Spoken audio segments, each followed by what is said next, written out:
இருக்குடா. ஆனா யாரா பஸ்ல அண்ணா தானா கைது போயிடா. கைது போயிடுது. வருஷம் நீங்க ரெண்டு ரெண்டு பார்க்கணும். பாரு பாரு. ஓ வந்தாங்க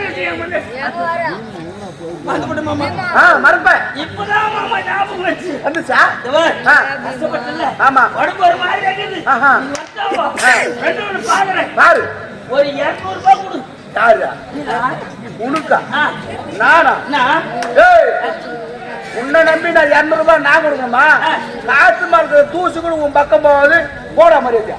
இல்ல என்னடா கஷ்டப்பட்டா அது கொடுத்துரு மாமா. யாரு உன்னை நம்பி நான் தரமாட்டேன். போடா தூரம். அப்ப என்ன நம்பி தரமாட்டேன்? உன்னை நம்பி நான் தரமாட்டேன். ஏன் மண்ணாடி வச்சுக்க முடியா? இந்த சொன்ன புண்டிவா உன் கால் இருக்குது காட்டா. டேய் டேய் உன் பொண்டாட்டி வச்சுக்கின்னு 200 200 2000 ரூபாய் கூட நான் தாராளமா கொடுப்பேன். பைனான்ஸ் போய் கேட்டா பைனான்ஸ்காரர் இப்படி சொல்றாங்க.